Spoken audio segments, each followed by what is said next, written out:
increase donation. So I encourage you to have a nice thought. On December 2nd, we had our first fire. We haven't had that happen before. They closed the store down. My wife and I were out there ringing. It was a Saturday night, and had about 6 Raleigh fire trucks show up in front of Walmart. So we moved the bell across to the parking lot because people insisted that they were going to get back in that store any minute. So we rang for about an hour and then decided that wasn't going to work. We had 2 Rotary members that participated. I really appreciated that. Several choral groups this year helped ring the bell, and we entertained patrons. That was very nice to see that. The best dress ringer award, he's not here today, is he? Is he on Zoom? Okay, goes to Peter Gordy. Yeah, if you guys saw the picture, he was dressed up in black tie and hair. So I encourage somebody to beat that next year. Santa Claus and Memphis also made several unexpected visits this year to help ring the bell. And finally, the youngest bell ringer, Tiffany's not here, her daughter. Oh, is she? Okay.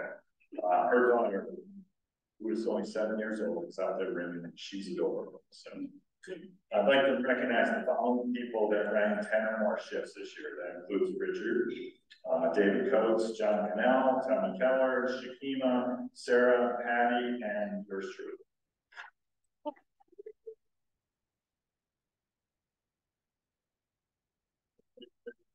Not me this year.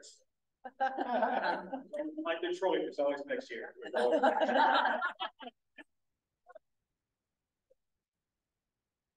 Hey folks, I'm Richard David, service chair for our club. We are on to our next service project. Our service project actually started last Monday, March 15th, junior holiday. This is our 4th year involved with Wake Up and Read book collection. As you know, may or may not know, Wake Up and Read is a coalition of literacy champions. Every year they have a book drive, and every year we participate. And the goal-oriented club we are, every year we raise that number. So we started a little early, so we raised our goal. We have a goal of collecting 4,100 gently used children's books by the end of February. That being said, I know I kind of made some nervous Nellies when I announced that number. However, I will let you know, I've already had 1,000 books already committed already. So, as 3,100, consider we collected 2,500 books last year under 30 days. I think we can catch that. So, same deal, folks. Call me, text me, I'll come pick it up. You can ship it to my house. I'll come in the same neighborhood. You can come to the place of business. Collect these books. Our guest speaker today is a former educator, so I think he can tell you the importance of literacy in our community, and even in my space, in the cancer space. If folks can't read a medicine bottle, or they can't read treatment, then they can't be treated. So food insecurity, cancer, there's so many things, literacy, economic development, so important we get our kids reading, because I tell you what, folks, the minute our kids stop reading, the minute we fall on these top 25 lists of places to be. It's very important we collect and build these home libraries. So again, I will not be here next week, so please help me champion this effort. It's very important to our community, and let's hit that one. Thank you for your time. Goes back to his seat. Richard, the year before we started running this project, how many books did we collect? The year before? The year before. 99. And then what did we do the first year we ran this? 2,000. So that's 4,100.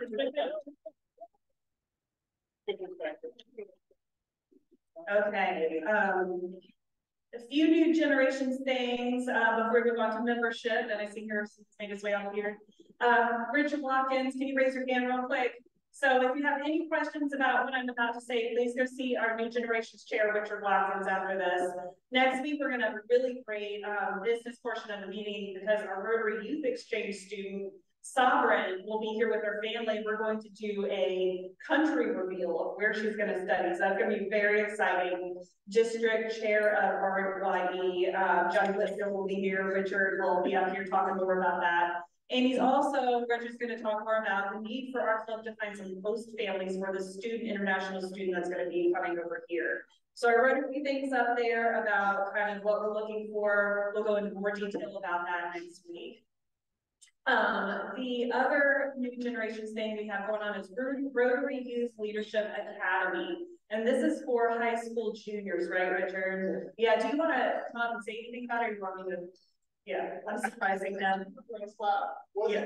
Completely prepared, but this is an opportunity for our club to really support our community's youth, right? Leadership is so important, and starting early is even more important. And so Raleigh is an attempt to do just that. What we need right now are talented high school students to apply. Reach out to me and I'll be happy to send a link to you. It's easy, get them to apply, and the more we have, the better students that we can send to this amazing opportunity for leadership. So thank you so much again, Richard Watkins. Email me, see me if you want any more information regarding the youth exchange or the leadership academy. So thank you all so much. Richard, thank you for being a good support. I think every time he comes up, I say, hey, Richard, why don't you come up? And I always surprise him, and he always does an amazing job. He's great. All right, membership time. Harrison Turner. Oh, I know. He's a natural. I inspired Richard. That's awesome. Hello, everyone. My name is Harrison Turner. I'm the head of our membership. I'm the membership chair for our Rotary Club. So happy you all are here today. To all of our guests, which we have a lot, thank you so much for being here. No matter what reason brought you here, if it's a New Year's resolution, a friend dragged you along, or you were actually supposed to have lunch over there, but you somehow ended up over here, we thank you for being here. This is a club that is actively trying to do good in our community and add value to the lives that we serve. So I hope that you find this place to be welcoming and a home that you can, more than just a civic organization, but a family. So all of that, we're going to expand our family a little bit today to start that process.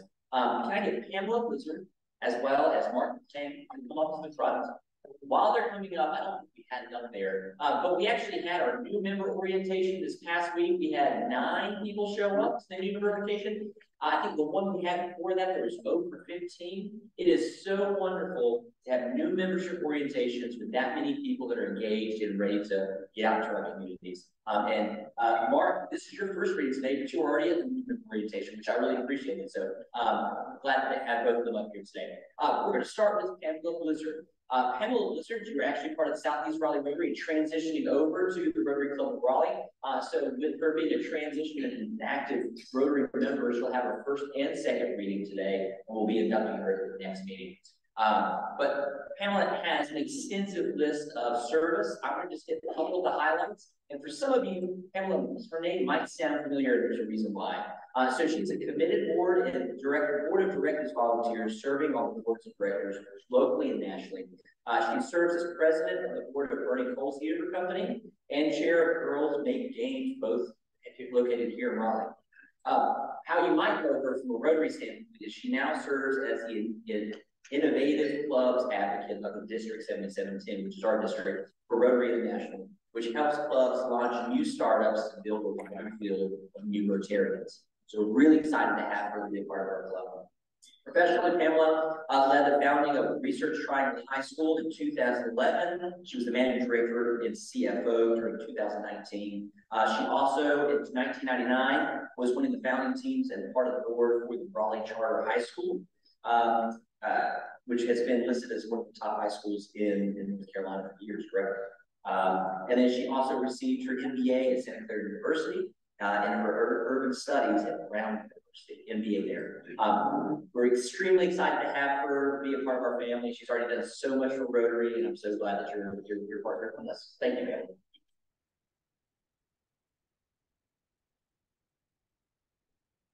Then we also have Mark McClan, who is sponsored by Cindy Cole Roberts. Mark is a native Raleighite.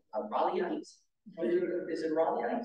My wife calls those unicorns because there's not many natives born and raised Raleigh. He is currently a commercial banker at American National Bank and Trust. When I first came to Rotary, I thought it was a lot of attorneys, but now bankers are starting to take over, so I'm very happy about that. So he's born and raised in North Carolina. He graduated from William Peace University And after obtaining his degree, he went to work for First Carolina Bank as a retail banker, but most recently has been able to go into the commercial side over at American National Bank. Mark, is there anything else you'd like to add, or reason why you're excited about joining? Absolutely.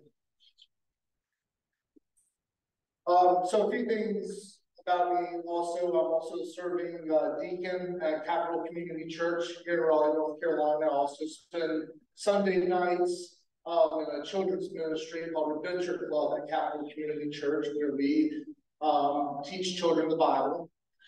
Again, I was born and raised right here in Raleigh, North Carolina, close to Ridgewood Shopping Center. So this is my community. This is my backyard.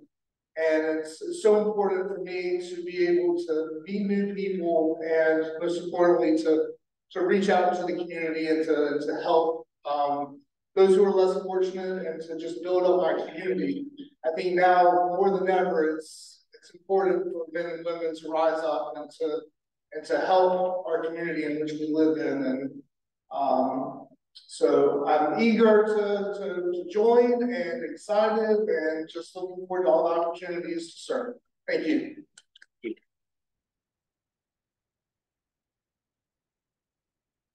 Last thing we'll highlight, thank you both for being here, and looking forward to having you be part of our club. Last thing we want to highlight is our next service social, which is next Thursday from 5:30 to 7 here at Tobacco Road.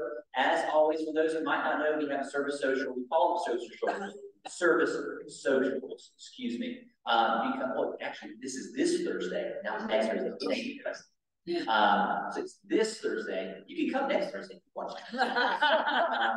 This Thursday, and for those who don't know, we usually do a service project at our socials. That's why we call them service socials. So please make sure to bring any kind of school snacks.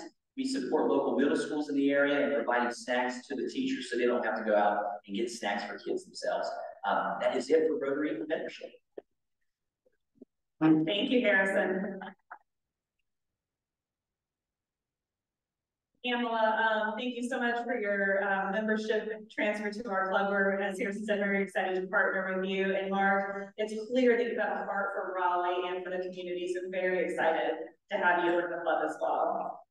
Hey, Jim Dorsett, if you don't mind coming up here while we talk about the one birthday we have this week, or anniversary, excuse me. Chris and Julie Jones got married on the day of our service social, the 25th. We had a 21st year of marriage. So with that, I'd like to turn it over to Jim Dorsett, who's going to introduce our speaker.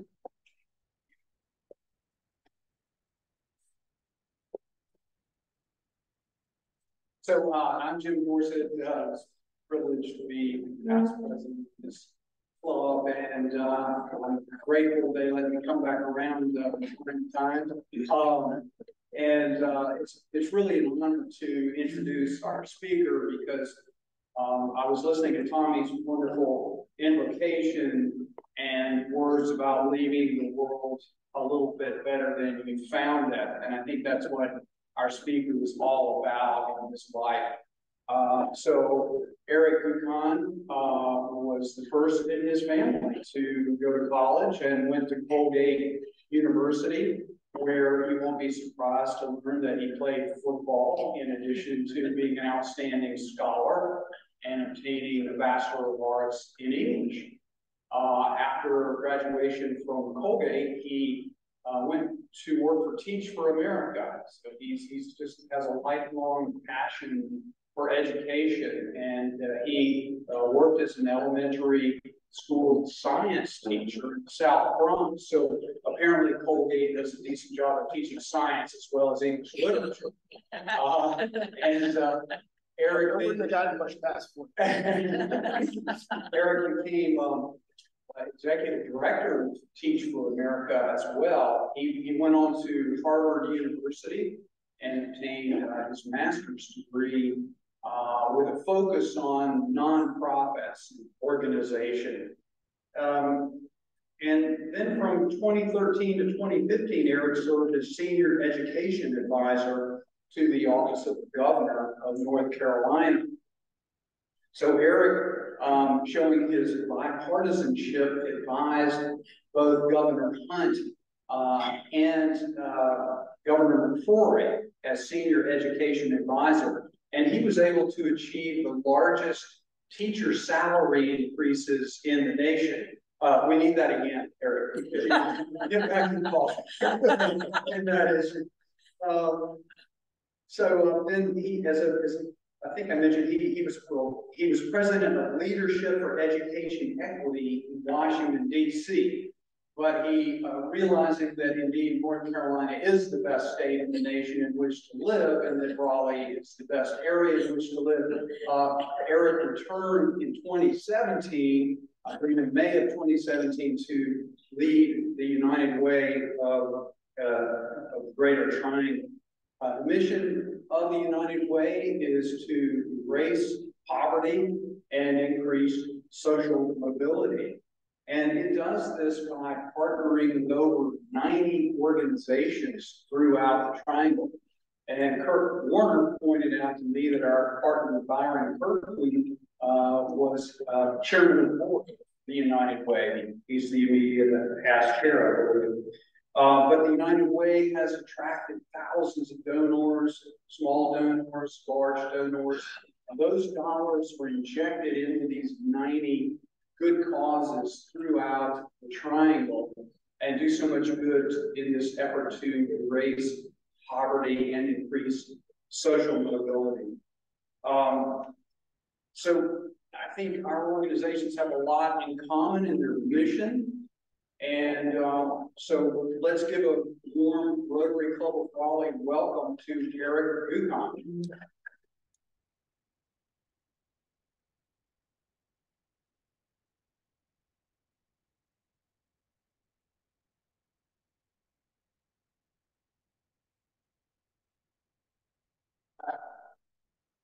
Yeah.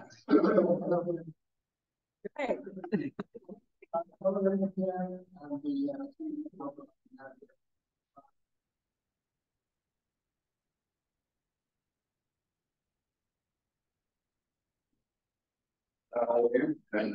Jim, thank you for the opportunity. I was having lunch with Byron probably 6 months ago, and we talked about the possibility of this happening. So thanks for following through on that commitment. As Jim mentioned, our mission is to eradicate poverty and increase social mobility through powerful partnerships. And I am, like you, a pretty smart, educated person, and I know that that's never been done in the history of the world. Why am I standing before you saying that the United Way of the Greater Triangle is going to do this? Well, we're not going to do this. We're all going to do this. We're going to do this as part of this community. I do believe that beginning with the Triangle, we have the diversity and the collective intelligence and passion to eradicate poverty and increase social mobility. I believe we can be the first region to do that, but we are not going to do it competing with one another, a very competitive guy. But we have to, when it comes to community work, we have to work together to ensure that we measure our progress, that we are really going after it.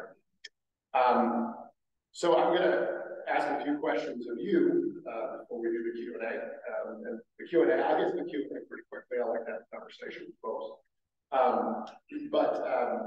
One of the things that I want you to leave here knowing about this United Way, your United Way, is that since the pandemic, so March of 2020, this United Way has invested over $25 million into this community. I'll say that again. This United Way has raised and distributed. It's all gone to, all that 25 million has gone, over 25 million has gone to the community. That has actually gone to hundreds of nonprofits, large and small, in a lot of different ways. And I'll talk about some partnerships that we have and the ones that we want to have with Rotary. That goes to hundreds of nonprofits that are literally helping thousands of people in need millions of times on the daily. So, you know, I work pretty hard. I know we all work pretty hard, but that's a collective effort. We are stronger together when we are doing this work. Okay? And I want and encourage you to give to the nonprofits, the myriad of nonprofits that are doing great work in this community. But if you are Jim mentioned my background with Teach for America. I think Teach for America is a fabulous organization. It's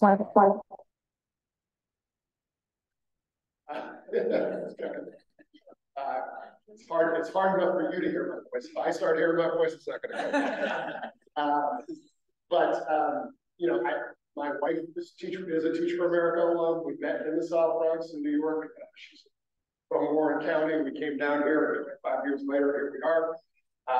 So I really care deeply about Teach for America and that organization. That organization is not going to fix education. That organization alone is not going to fix education.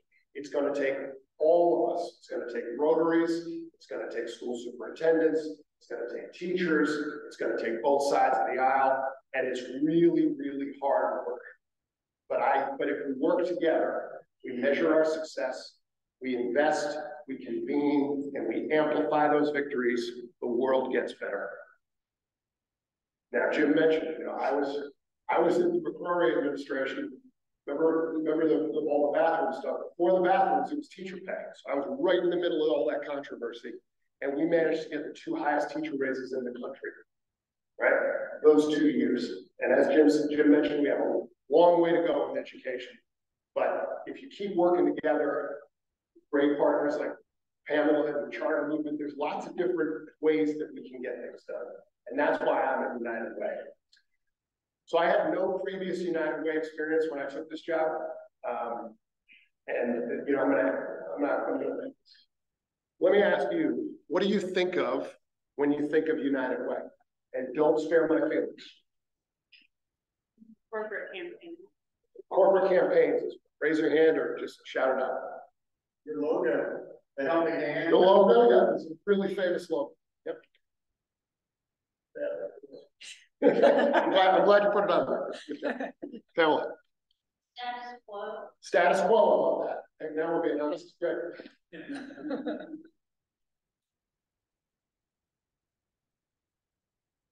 Fighting poverty through the partnerships. Great. Jim Dorsett is on mission. I appreciate that.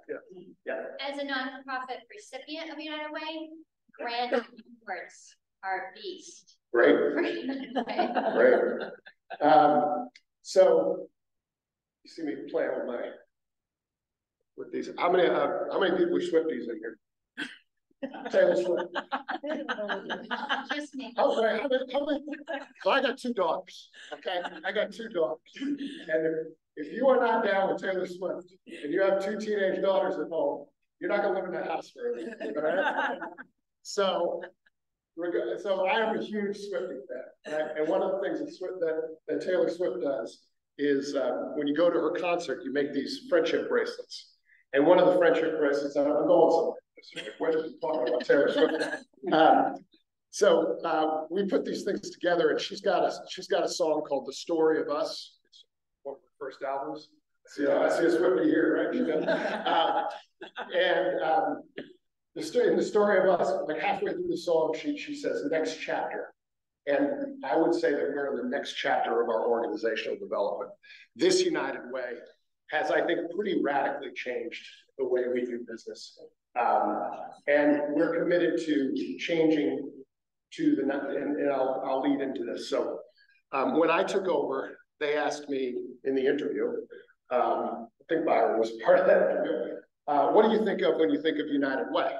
And I said, well, I think of the status quo. I think of an organization that's done a lot of good over the last, 100 years. But when I walk into I don't know what they do. I don't know where the money goes, and I don't see it as, I see it as being more a part of the past than of the future. I said that in my interview. So if you say that in your interview, it's either going to go one way or the other. So, they obviously wanted some changes to happen. I did what most CEOs do in 2017-18 and asked folks in the community, what do you think of the United Way? And these are folks that are giving us money, giving us nonprofits that we're supporting. And everyone was some combination of angry and confused. I'll be honest, right? So said, all right, I've got a shot here. We had about 35 people working, and the only people who weren't angry and confused were the people that we had working with us. And they seemed to think that everything was fine. So we had a pretty radical reorganization. We had about 35 people at the time. We got down to 6 and we started over. And we started over with the promise that we are going to get more money on the streets, more money to those community partners. And I think $25 million since the pandemic is something to be really, really proud of. So I'm proud of that. I think this community should be proud of that. And the thousands of people that reach into their, nobody carries a wallet anymore, but people who give us money and give us time ought to be really proud of that as well. You mentioned the grant, and we have dramatically simplified that for our community, right? Audience of one here. But on a serious note, we've been able to, a couple of things that we've been able to do, we used to have very, very long, cumbersome application processes. And when you do that, and the data supports this, what ends up happening is the larger, more established nonprofits with fleets of grant writers, they win every time. So that, and we still support proudly the Boys and Girls Club, the YMCA, and Crystal Wilson, my colleague, our Chief Outreach Officer. So we got a list, and I encourage you to take this with you. So this is the list, it's 2 pages long, of all the nonprofits that we've supported since the pandemic. So this is where your 25 million is, right?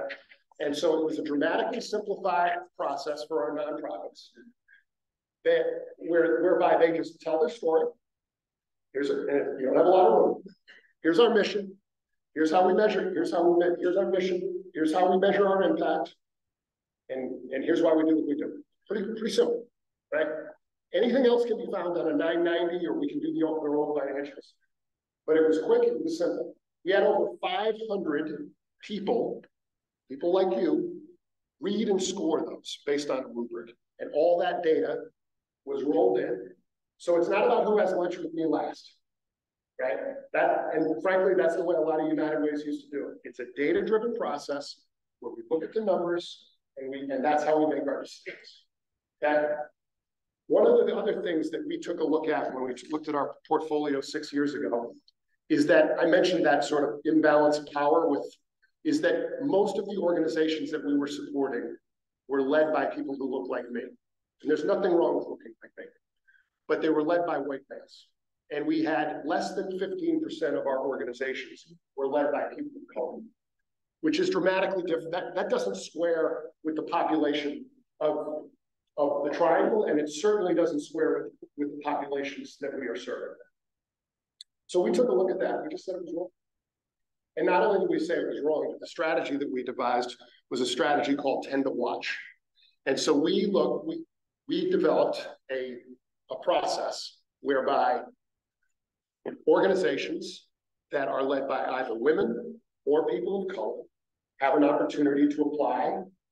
You get $25,000, you have to be under $1 million in revenue, so relatively small from a financial perspective. So think of it as venture capital, right? It's venture capital for startups, although some of them weren't startups, some of them have been around for years. And what we were able to do, so we gave out $250,000 that first year, and we've done it every year since.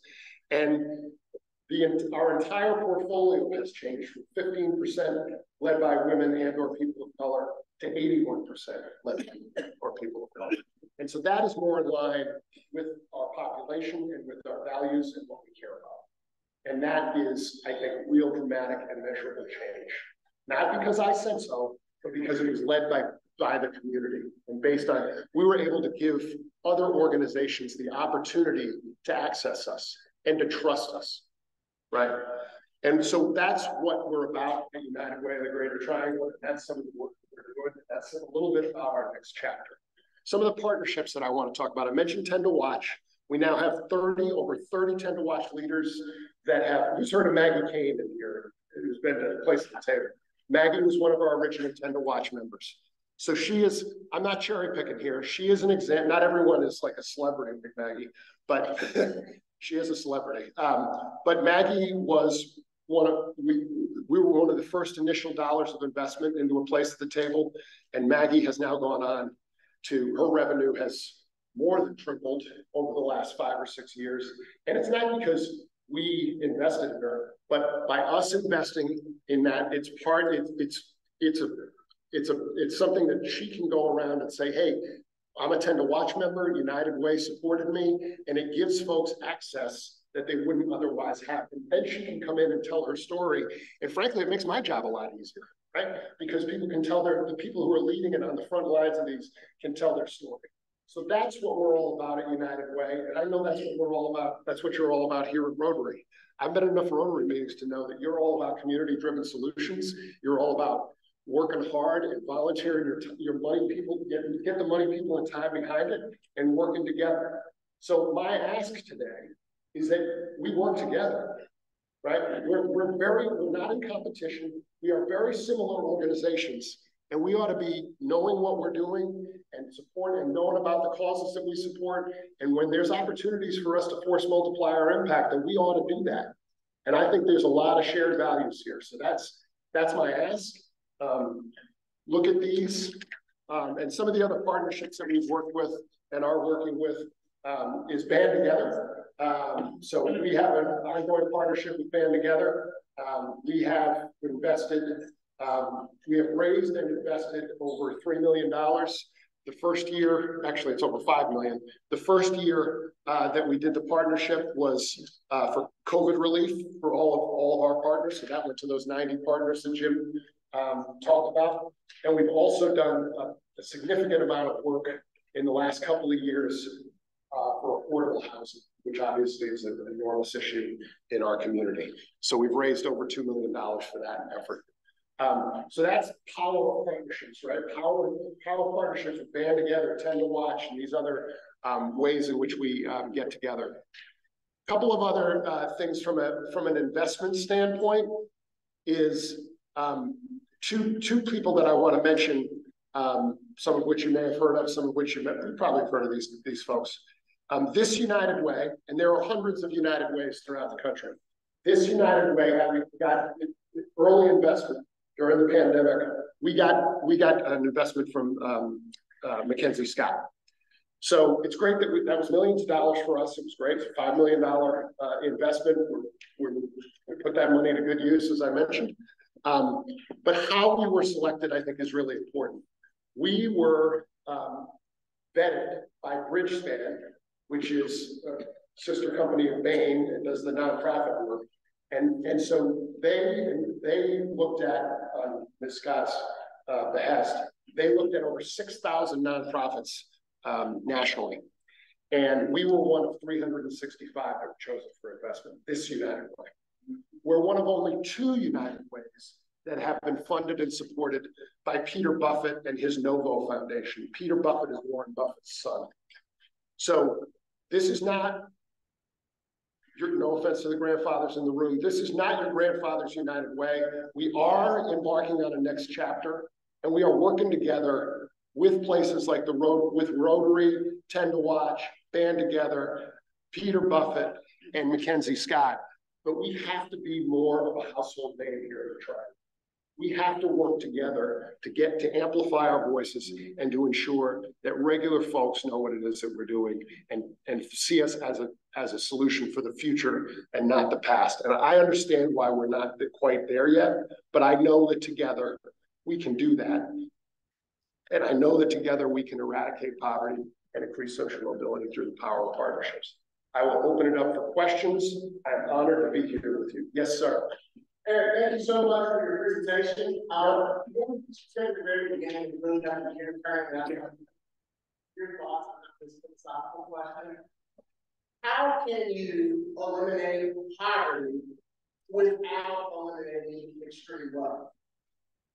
Whoa, that's a good question. I don't see that as a zero-sum game. I think that, we live in a great country, and I don't ever want to diminish anyone's success. What I do think you have to eliminate, though, in order to eliminate poverty, is racism. And so we take a pretty strong anti-racist stance, and that is not a political statement. And one of the things that we believe is that we have to invest in community-driven solutions that advance racial and economic justice.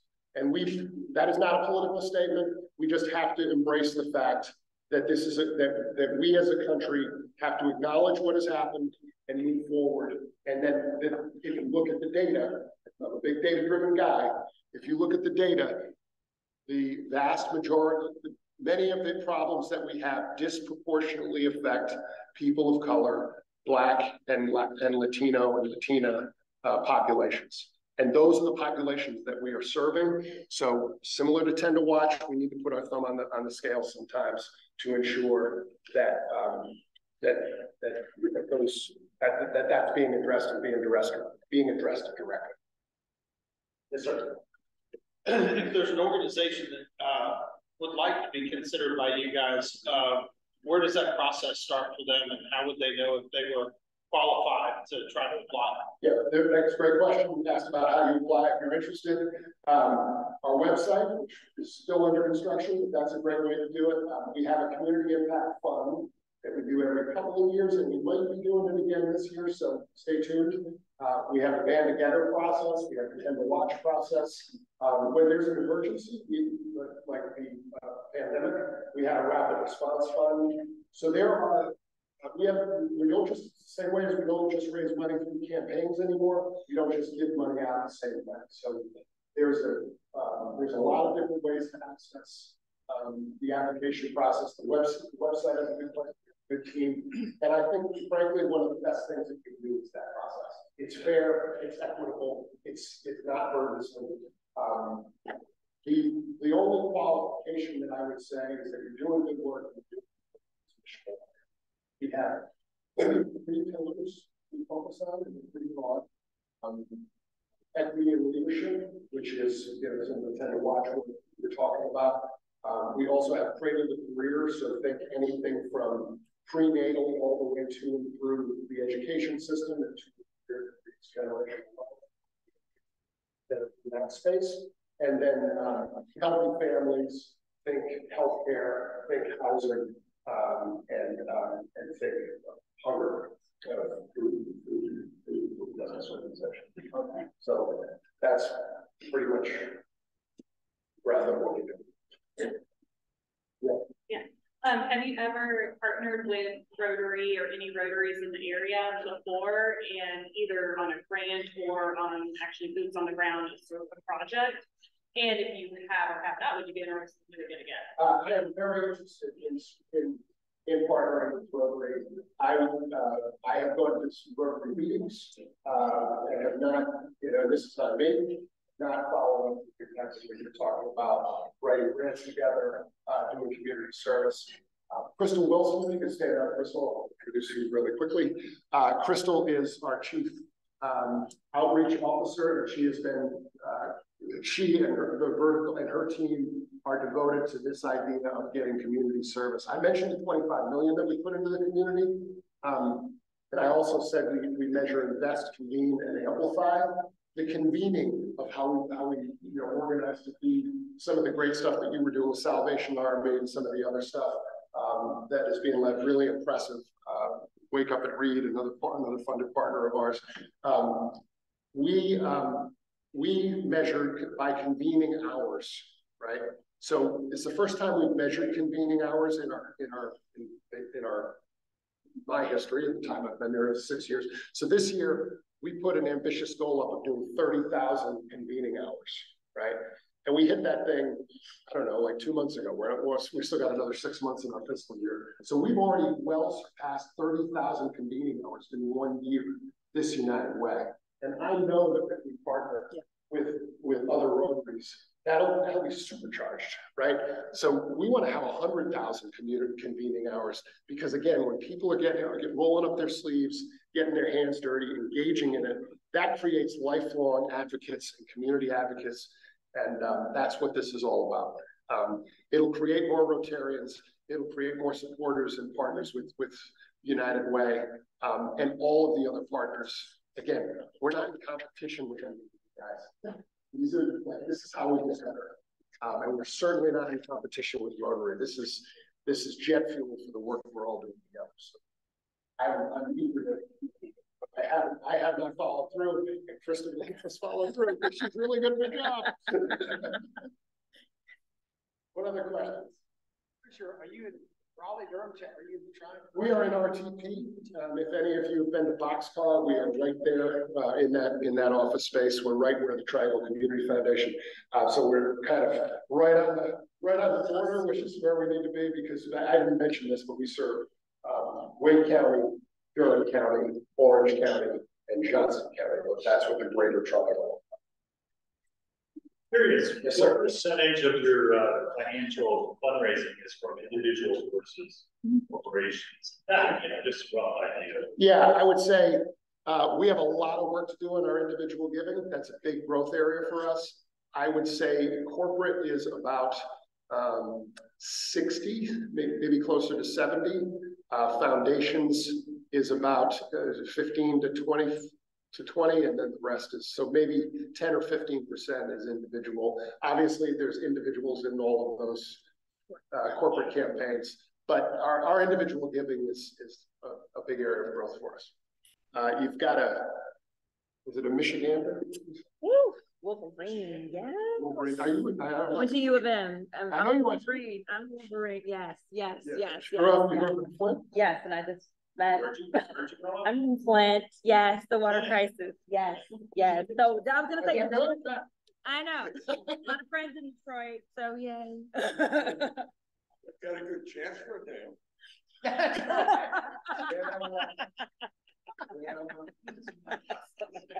Go ahead, sir. I strongly disagree with your using as the identity of your problems as racism. Yes, sir. We've got to throw that out of this whole damn country, because racism, if you identify it, it's divisive, and if you bring it into your issues, it's divisive. Self community. If you go back in your heritage, you had the community church. It was a community all together. It's not accentuating racism. It's too big an issue to get in a discussion about it, but that's just my opinion. I really appreciate you. Yeah. Sir.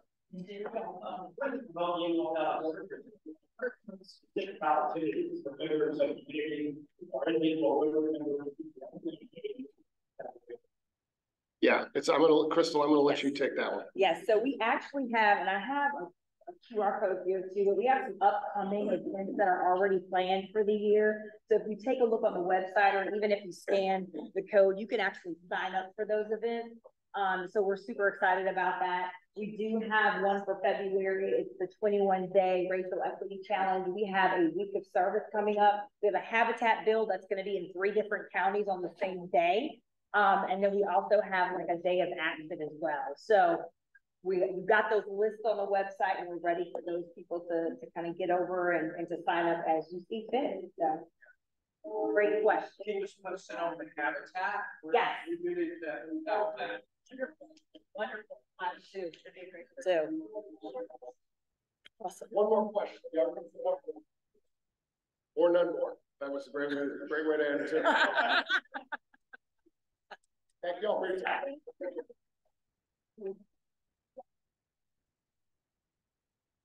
I don't know if you have a Rotary mug. This is our Rotary mug of Raleigh. I don't have I've been waiting. This is our full-way test, which I know you've heard before in Rotary meetings.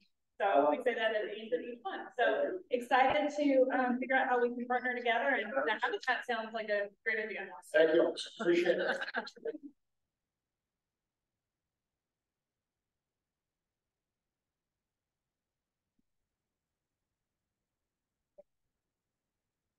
Okay, Rotarians. Thank you so much, Eric, and for the wonderful talk. And he mentioned that they'd be around a little bit after the meeting if you guys want to have any further discussions. So with that, and all Rotarians rise and repeat the 4-way test after me. In the things we think, say, and do, is it the truth? Is it fair to all concerned? Will it build goodwill and better friendships? Will it be beneficial to all concerned? Meeting's adjourned.